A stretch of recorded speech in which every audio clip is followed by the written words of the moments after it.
आप सभी का अपने YouTube चैनल GSFM में स्वागत है। आज मैं आप लोगों के लिए जो है सेकंड वीडियो लेकर आया हूँ त्रिभुज का। जिसमें पहले वीडियो में जो है त्रिभुज क्या है, त्रिभुज कितने प्रकार के होते हैं, वो चाहे भुजा के आधार पे हो या कोण के आधार पे, तो उन सभी बारे में बता दिया गया था। अगर जहाँ उस वीडियो को नहीं देखे हैं तो उस वीडियो को भी अवश्य देखें। तो आज हम लोग देखेंगे तो क्लास 10th में जो त्रिभुज है तो वह त्रिभुज की समरूपता है, यानी समरूप क्या है उसके बारे में आज देखेंगे हम लोग।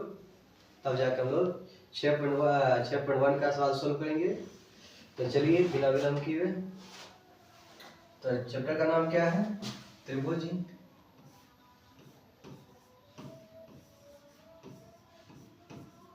त्रिभुज जिसको इंग्लिश में कहते हैं ट्रायंगल।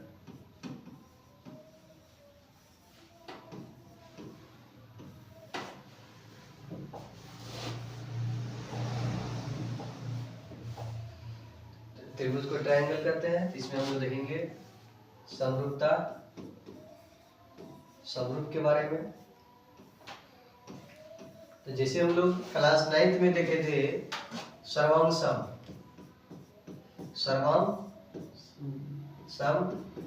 उसी प्रकार यहाँ क्लास 10th में जो है समरूप है। समरूप आकृति क्या है, तो जैसे क्लास 9th में पढ़े थे कि सर्वांग के बारे में, जब दो आकृति का सभी चीज क्या हो, बराबर हो, सभी चीज क्या हो, बराबर हो। जैसे दो त्रिभुज है, तो दो त्रिभुज है तो अगर इसका भुजा 3, इसका ही भुजा 3 है और कोण भी बराबर है, तो उस कंडीशन में क्या होगा, तो ये दोनों त्रिभुज सर्वांग होगा। क्या होगा, सर्वांग होगा। वो चाहे वृत्त हो, तो वृत्त की त्रिज्या अगर यहाँ 3 है तो इसका इस वृत्त का त्रिज्या यहाँ 3 है, तो ये क्या होगा, सर्वांग होगा। यानी कि दो आकृति जब सभी तरीका से क्या हो, समान हो, बराबर हो, उसको क्या लेंगे, सर्वांग बोलते थे। लेकिन समरूपता का जो नियम है, सर्वांग का जो नियम है समरूप का, तो समरूप में जो है थेल्स साहब कहते हैं, कौन, थेल्स साहब कहते हैं कि यदि दो त्रिभुज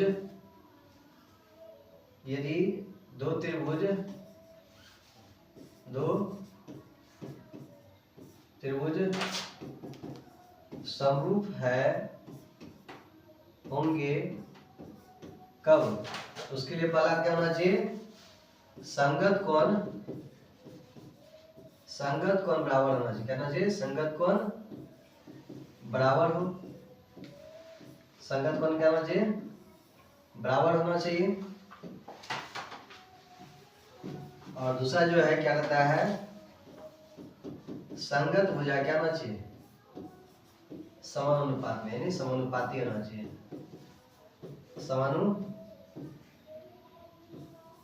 समानुपाती होना चाहिए, ठीक है, समानुपाती हो।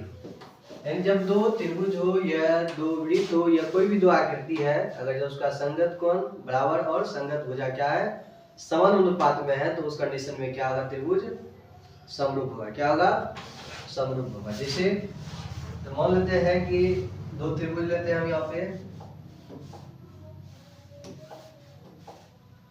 तो दो त्रिभुज लेते हैं यहाँ पे, एक त्रिभुज ये है, एक त्रिभुज ये है, ठीक है। यदि इसका ये भुजा 3 है और ये भुजा 2 है, ठीक है ना। तो यहाँ जो है जैसे यह क्या है, 3/2 बराबर 3/2 बराबर 3/2, तो इसका जो रेशियो है, अनुपात है, वो क्या है, बराबर है। तो इस कंडीशन में ये दोनों त्रिभुज जो क्या होगा, समरूप होगा। क्या होगा, समरूप होगा।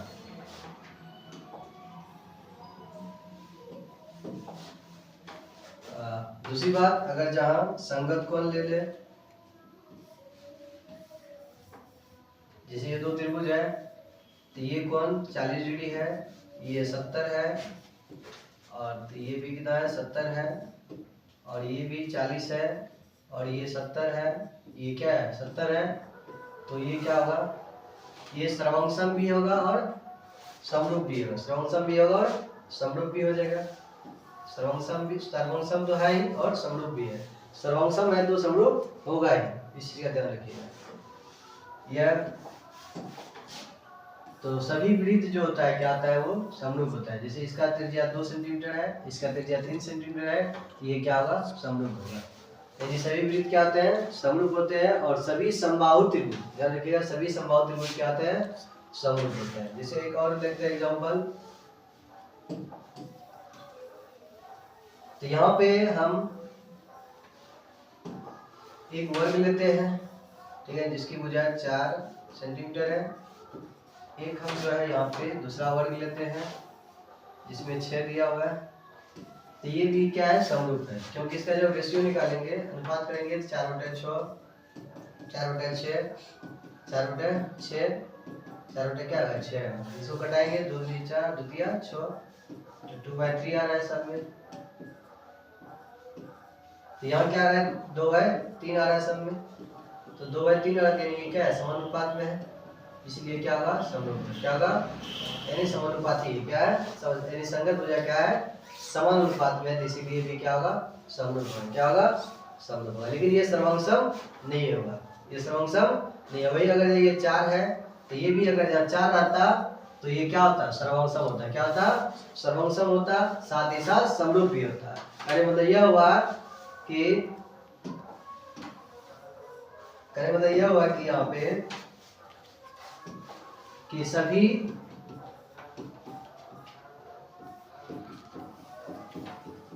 सर्वांगसम आकृति जो है, सर्वांगसम आकृति, सभी सर्वांगसम आकृति समरूप होते हैं। क्या होते हैं, समरूप होते हैं। लेकिन सभी समरूप आकृति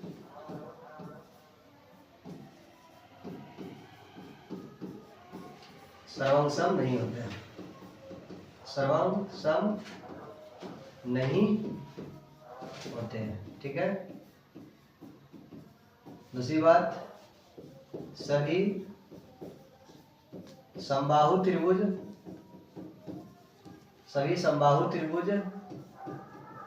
समरूप होते हैं। क्या होते हैं, समरूप होते हैं। सभी वृत्त भी समरूप होते हैं,